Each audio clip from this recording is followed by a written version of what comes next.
Hello friends, welcome to NIOS.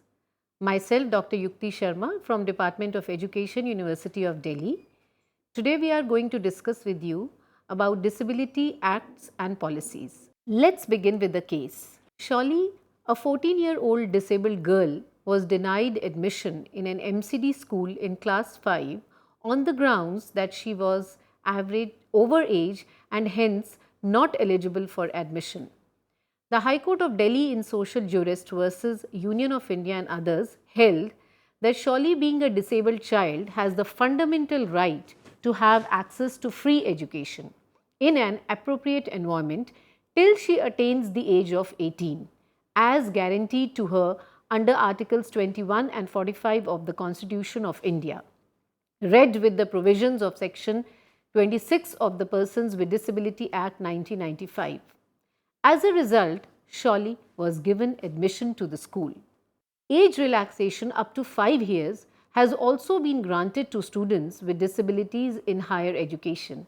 The University Grants Commission had, in its letter dated July 2006, advised the registrars of all universities and deemed universities to provide relaxation up to maximum of 5 years to persons with disabilities in admission to various courses, which shows that our constitution as well as various policies, commissions and acts are there who encourage and enable the people with disabilities. So, today we are going to see which acts, laws, policies are working for the disabled. We will begin with an international perspective because it's the international initiatives which have actually encouraged and actually made changes in the Indian scenario also. The international perspective. Now, in the international perspective, the first was the Universal Declaration of Human Rights 1948 that proclaimed education as a right for all children. Reiterated by the World Declaration on Education for All 1990, added that the learning needs of the disabled required special attention and recommended that steps were needed that could provide equal access to education to every category of disabled persons.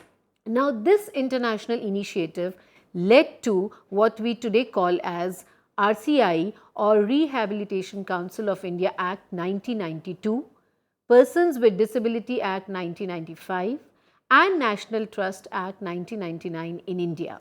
The next international initiative was the UN General Assembly's declaration of 1981 as the International Year of Disabled Persons. Followed by this, the UN Proclamation of 1983 to 1992 as the Decade of the Disabled, followed by the Decade of the Disabled Persons even from 1993 to 2002. The next initiative, which is very important again, was the UN Standards Rules on the Equalization of Opportunities for Persons with Disabilities 1993 that recommended improvement in the educational conditions of persons with disability, which we just discussed led to the RCI Act, PWD Act and National Trust Act. Another important breakthrough in the field of children with disability was the World Conference on Special Needs Education, Salmanica, which is 1994. Now, in June 1994, various representatives of 92 governments and 25 international organizations formed the World Conference on Special Needs Education, which was held in Salmanica, Spain.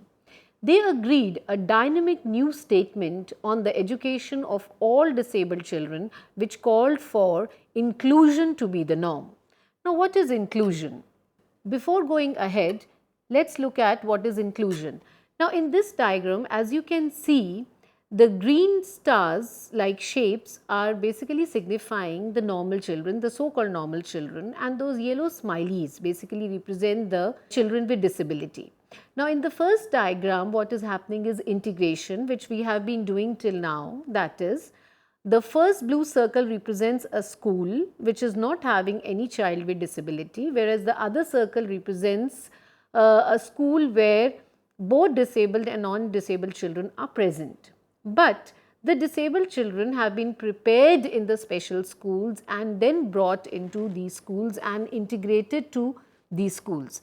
Therefore, you can see the smileys are there in the margins, which shows that although the children with disability are present in the schools, but they have been given a different space in the school. They are not present along with the non-disabled children. They are not mixing, they are not having a curriculum which even the non-disabled children are sharing with them. But if we see the next diagram, in that again the blue circle represents a school where the children who are so called non-disabled are present only. But after inclusion, the shape of the circle, that is the school, has changed into a star. It signifies that in inclusion, the school also has to change as compared to the upper diagram where the school didn't change, it remained a circle only. But in inclusion, it's the responsibility of the school to change itself so that it can accommodate the children with disability meaningfully. Means they are participating equally with the so-called non-disabled children. This is the first point. Second is, as you can see in this diagram, the green star-like shapes and the yellow smileys, they have been mixed in the school. So, the school is following a curriculum, is planning those educational experiences which are meaningful for all these children. And so, they are kind of getting opportunities as their non-disabled peers are also getting. So, the idea of inclusion basically means where the school is changing itself in terms of its infrastructure, in terms of its curriculum, in terms of its educational practices, in terms of its assessments, so that the disabled children feel engaged and empowered just like their non-disabled peers. Now, again going back to the Salmanica statement which we are talking about, which brought inclusion as a norm. It also said that specifically for the children with disability, that those with special educational needs must have access to regular schools which accommodate them within a child-centered pedagogy capable of meeting these needs. Precisely what we talked about just now, that the school has to change and therefore bring a child-centered pedagogy where the disabled child also feels included. And the influence or the impact in Indian scenario was that India became a signatory to the Salmanica statement in 1994, and we could see that incorporation of the term inclusive education came in and was found in various official documents and reports in India. The next important breakthrough at the international level was the United Nations Convention on the Rights of Persons with Disabilities, that is UNCRPD 2006. One, it adopted the social model of definition of disability in Article 1, which means that disability results from the interaction between the persons with impairment and attitudinal and environmental barriers that hinder their full and effective participation in society on an equal basis with others. Now, the social model differentiated between the two terms. It's the impairment which is belonging to the individual, means impairment lies within the individual, which is because of the medical condition that individual is in. And disability happens when the society is not prepared to include the disabled person in itself. So, impairment lies within the individual and disability lies within the society. So, these two terms were differentiated in this social model of definition, which brought the onus onto the society. So, it said that it's the society which has to change itself. It's the society that has to make and create enabling environments and enabling context so that people who are impaired in any way are able to function efficiently. Other things which were included in this were the right to independent living under Article 19, the right to accessibility under Article 9, the right to inclusive education under Article 24 and so on. The impact of United Nations Convention on the Rights of Persons with Disability in India was that first we brought in the 86th Amendment in 2002, which was enacted by the Parliament, which made education a fundamental right.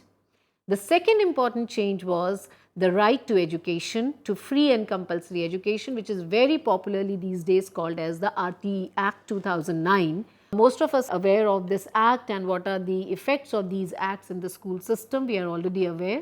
The third is the latest and the most important, the rights of persons with disability, which is the RPWD Act 2016, which is the revised PWD Act 2005.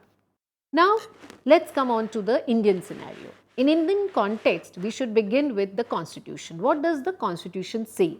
The Constitution of India on 26 November 1949 in its preamble ensures right to equality of status and opportunity, equality before law, non-discrimination and the right to life in liberty through its articles 14, 15, 19 and 21 respectively to all its citizens, which includes persons with disabilities. The other thing is the article 45 of the Constitution states that the state shall endeavour to provide within a period of 10 years from the commencement of this Constitution for free and compulsory education for all children until they complete the age of 14 years. Now, the mere provision, if we look into this article, the mere provision of free education for all children till the age of 14 years and not mandatory, I am repeating, for the state to ensure that the provision was enabling every child to get educated. So, it remained as a provision only and it is not mandatory for the state to do anything for the child, and that is why even after this, even after education became a fundamental right, nothing much happened. After this, when 86th Amendment 2002 came, which said that education is a fundamental right for all children from 6 to 14 years. Although education became a fundamental right, but children with including the children with disabilities, but who would ensure that right, that was not clearly spelt out. That is, the duty of the state in this context was not defined, and thus there the need of RTE Act or 2009. Before going to RTE Act 2009, we would also look at some of the policies, commissions and programs that have happened in India in relation to education. The first being Kothari Commission, which was 1964-66.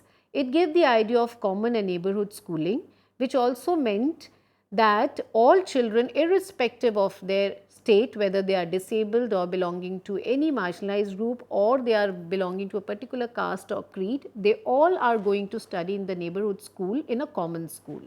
So, there was no issue of discriminating children on the basis of their backgrounds or their abilities. After that, the National Policy of Education 1968 came in, which talked about the integrated model, which we had just discussed about as different from integration, as different from inclusion. So, it promoted integration, and therefore, this integrated model where the handicapped children had to be prepared to study in regular schools. So, the preparation had to be done in special schools, and therefore, the establishment of special schools. NPE 1986, it further promoted integration, and there was a lot of establishment of special schools where the disabled children would be prepared so that they could be brought into the mainstream schools or the regular schools. This was followed by Plan of Action POA 1992. Children with special needs would be educated only in regular schools, but the idea of mainstreaming was there. Now, idea of mainstreaming gave a connotation that there was a hierarchy between the special schools and the regular schools, and that the regular schools were the main schools, and the children who are there in the special schools, all the time they are prepared so that they can adjust themselves into the regular schools. And therefore, the idea remained that the child is going to change and the school will not change. There won't be any change in the school. The child has to change and prepare itself so that the child can settle and adjust itself to the already structured schools that we have, which we call as regular schools. In 1992, to further strengthen all this, the Parliament of India enacted the RCI Act or the Rehabilitation Council of India Act to establish a statutory mechanism for monitoring and standardizing the courses for training of 16 categories of professionals which were required in special education and rehabilitation of persons with disability. So, again the work that was going on was how the disabled children could be taught in special schools, who will teach them, what will be the courses for those teacher educators, and therefore a parallel system of education got established other than the regular system or the mainstream system as it was called that time. This was followed by the District Primary Education Program or DPEP 1994, a scheme launched by Government of India that supported again the integrated model in the form of IEDs, that is integrated education of the disabled. Finally, in 2000, Sarva Shiksha Abhiyan or SSA that we popularly call as, brought its zero rejection policy, which stated that not a single child shall be denied admission in any school of his or her preference on the basis of caste, creed, gender, economic status and disability. This was a big change which was followed by the right of children to free and compulsory education, that is the RTE Act 2009. Now, this act which we are all familiar with, I'll share a case before that. Now, this is a news item which featured on 23rd of April this year only, that means 5 days back, which says that PMO official pulls up school for denying admission to a 5-year-old type 1 diabetes. Now, this child, 5-year-old child is suffering from a autoimmune disorder which is type 1 diabetes, because of which the child is supposed to take some insulin injections.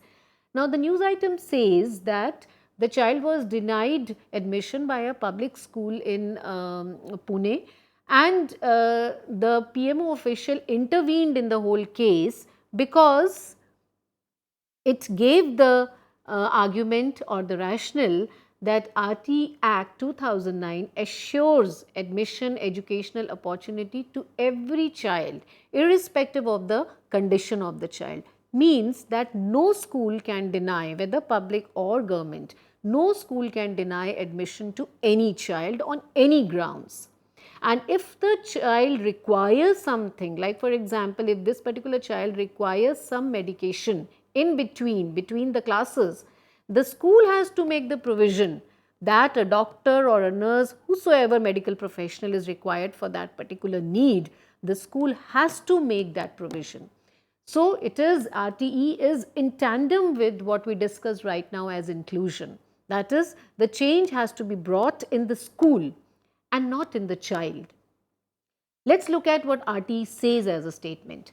RTE says it defines children belonging to disadvantaged group as child belonging to a disadvantaged group as one belonging to a scheduled caste, scheduled tribe, socially and educationally backward class or such other group facing disadvantage owing to social, cultural, economic, geographical, linguistic, gender or other similar factors as in chapter 1 article 2, to which children with disabilities were added through its amendment in 2012. Means they were not there in 2009, but later they were added. The second is that the amendment made 2 more provisions for the children with disabilities, considering that the education progression of a student with disability is slower and may take more years to complete the school education, and children with severe disabilities may not be medically advised to attend school. Now, these 2 provisions were: 1, that children with disabilities, including children with cerebral palsy, mental retardation, autism and multiple disabilities, shall have the right to pursue free and compulsory education in accordance with chapter 5 of the PWD Act 1995 till the age of 18 years. Second, children with multiple disabilities and severe disabilities may also have the right to opt for home-based education. Now, these are 2 specific provisions which have been added specifically in the context of children with disabilities. The next act was the Right of Persons with Disability Act, which is RPWD Act. It is actually the revised form of PWD Act, Persons with Disability Act, that came in 1995. It defines disability as an evolving and dynamic concept in tandem with the idea that UNESCO propounds. The number of disabilities were 6 in DPEP program, 7 in PWD Act 1995, and it has been increased to 21 in RPWD Act 2016, because it includes also people who are suffering from diseases like thalassemia or hemophilia, or people who have suffered any kind of acid attack, as these people have also been found that their normal body, whether it's cognitive or physical functions, have been affected in similar ways. The Right of Persons with Disability Act also, in its chapter 1, defines inclusive education as education wherein the students with and without disability learn together, and the system of teaching and learning is suitably adapted to meet the learning needs of different types of students with disabilities. It also defines universal design, means the design of products, environments, programs and services to be usable by all people to the greatest extent possible without the need for adaptation or specialized design, and shall apply to assistive devices including advanced technologies for particular group of persons with disabilities. So, as we can see, even the RPWD Act, which is an act which was specifically made for disabled, as compared to RTE Act, which is for all children, both the acts now are in tandem with each other, and both of them are emphasizing on this point that school has to change and become an inclusive space. And for becoming an inclusive space, it needs to have a universal design.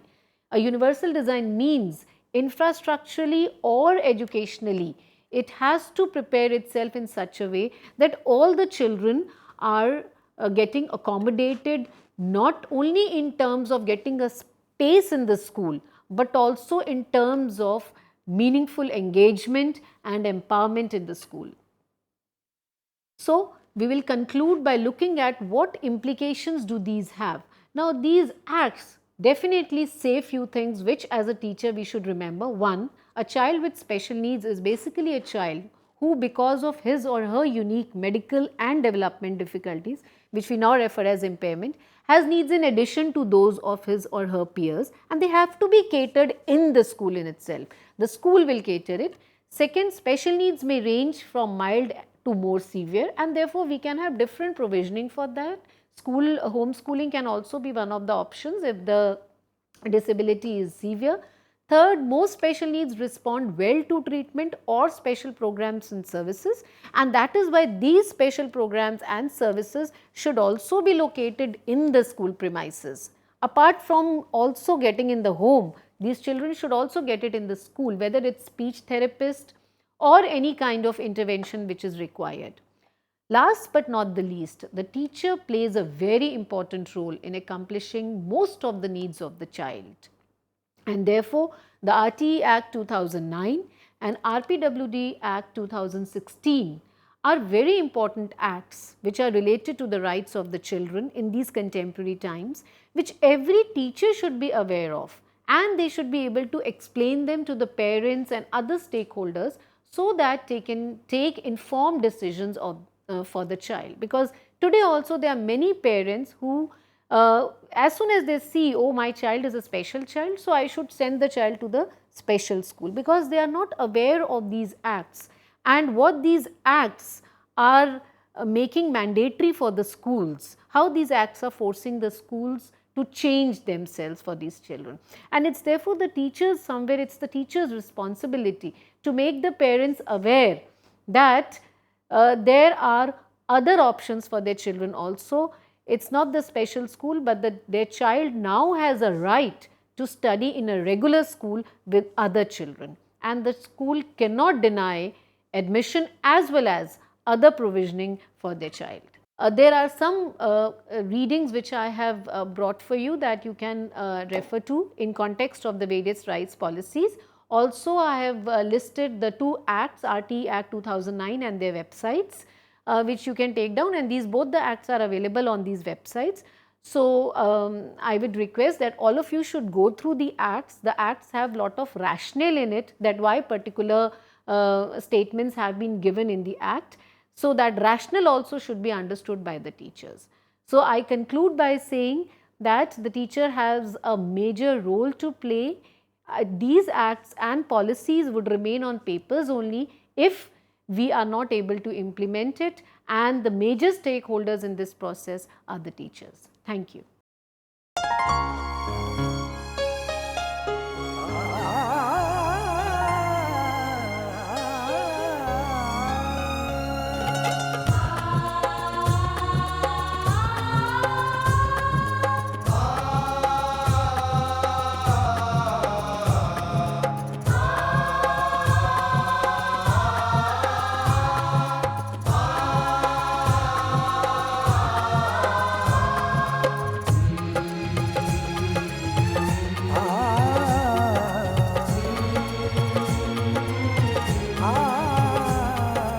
जीवन ये प्रकाशित करने, राहों को आलोकित करने,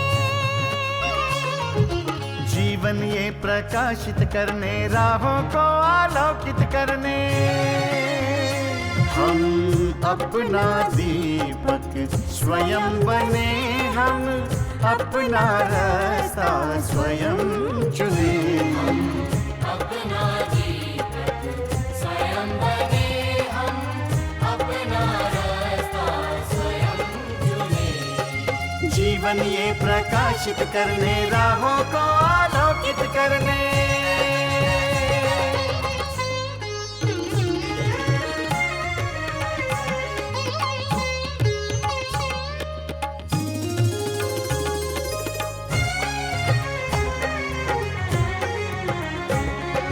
धन साधन समय की सीमा से विद्यालय जो मुक्त हो, धन साधन समय की सीमा से विद्यालय जो मुक्त हो। कभी पढ़े हम कहीं पढ़े, वे विषय की लोच से युक्त हो। कभी पढ़े हम कहीं पढ़े, वे विषय की लोच से युक्त हो। मित्रों हम उठे और जागे, मंजिल आने की ध्वनि सुने, हम अपना दीपक स्वयं बने, हम अपना रास्ता स्वयं चुने। जीवन ये प्रकाशित करने, राहों को आलोकित करने।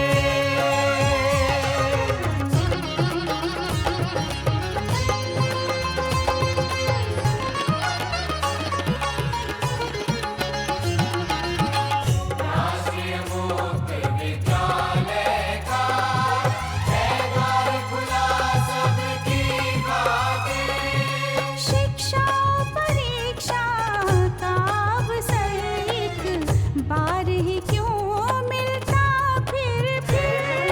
शिक्षा और परीक्षा का अवसर एक बार ही क्यों मिलता